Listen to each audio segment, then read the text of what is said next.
Well, Bubba was from Alabama, and Bubba went to the racetrack. And before he started betting his money, he happened to notice there was a priest down on the track, and he happened to notice this priest blessing this horse. And so he kind of held back for a few moments, and he watched the first race, and the horse took off, and the horse that was blessed won the race. And so he stopped for a moment, and he waited again, and the priest blessed another horse, and that horse won the race. And so he thought, aha. So he waited, and when the priest blessed the horse, he'd go to the counter and bet his money. Then he'd go back, and sure enough, the horse would win. And so he was there all day, and every time the priest blessed a horse, he would bet on it, and the horse would win. Well, it came down to the final race, and he had all these winnings, and so he was thinking, well, maybe he shouldn't do the final race, maybe he shouldn't. Then he noticed the priest went out, and instead of just blessing the horse, he blessed the horse, he blessed the hooves, he blessed the back end, he blessed everything of the horse. He just totally blessed. He thought this is a long shot horse. So he went in and he bet everything that he had made that day, he bet on that horse. And when the race went off, about 3/4 of the way around the track, the horse drops dead. Well, he was, of course, very upset. He'd lost everything that he'd won all day, and so he found his way down to the track, and he finally found the priest, and he said, well, what happened? He said, you've been blessing these horses all day, and every single one of them won, and then the last one you did this blessing, and he dropped dead before he even finished the race. And the priest says, well, that's the problem with you Protestants.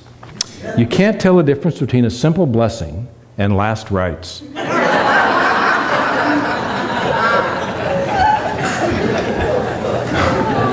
Like a wind crying through the universe, time carries with it the names and the deeds of commoners and conquerors alike. And all that we were and all that remain are in the memories of those who cared that we came this way for but a brief moment. Tomorrow is Memorial Day. And Memorial Day is a day that we focus on remembering, specifically remembering those who gave their lives in service to this country, or those who sacrificed their lives or lost their, however you want to say it, but those who died in service to their country. And so we honor our war dead tomorrow, specifically. It's not really a day for honoring, although we do go out. I know when I was a child and grew up, we always went out and put flowers on all the graves in our family. But really the focus of Memorial Day is honoring those who died in war. And as much as I struggle and lament and am appalled by war and all of the issues around it and all the circumstances around it, I recognize that although there are no good wars or holy wars, there are unavoidable ones.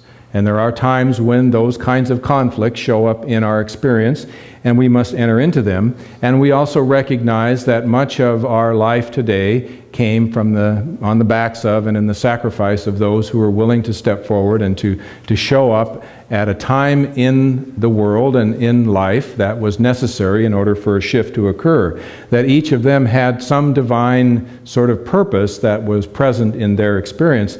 And all you have to do is read about the lives of our founding fathers to realize the level of sacrifice that often occurs in the context of showing up. Because if you read the stories of each of them during and following the Revolutionary War, you recognize that it wasn't, even though the outcome was one where we gained our freedom, many of them lost everything that they had and lived their lives out in poverty as a result of their sacrifice. And so I don't think that anyone goes into war, anyone steps forward in service with the intention of dying.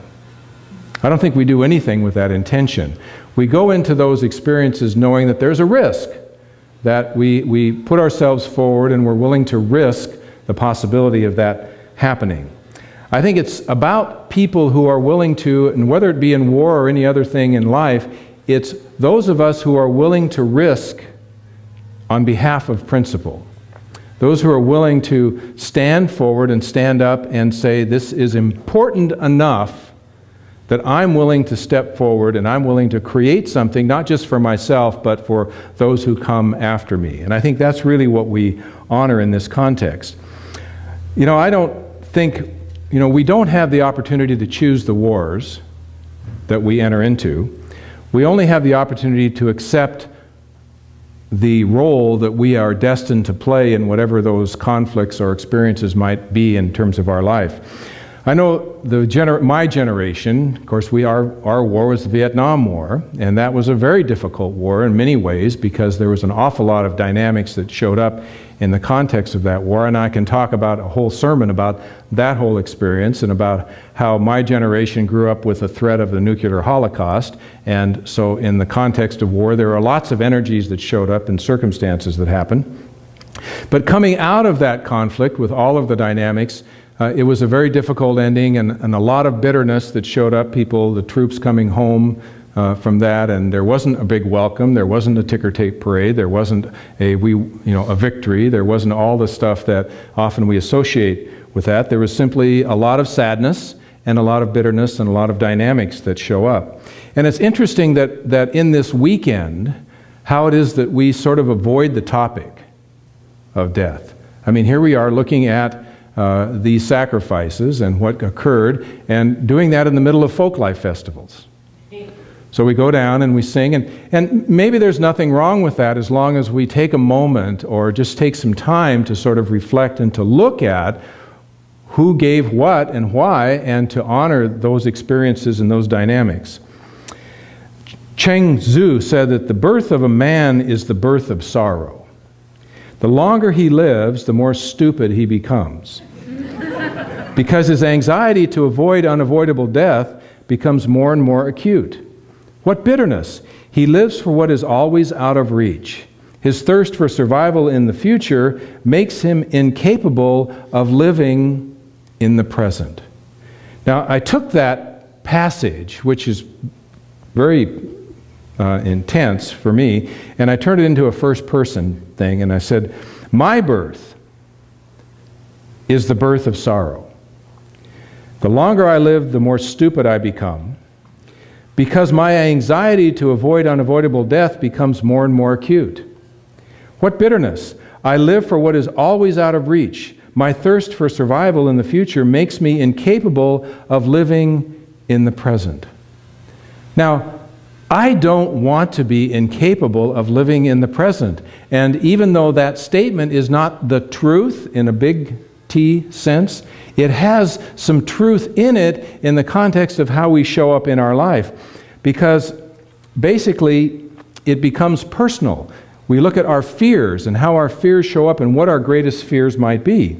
And so in one sense, when you look at what we are afraid of, if you think about anything in your life that you have fear around, whether it be the fear of your next mortgage payment, or whether it be the fear of a loss of a loved one, or whatever fear might be present in your experience, whatever it is, if you ask the question, what am I really afraid of?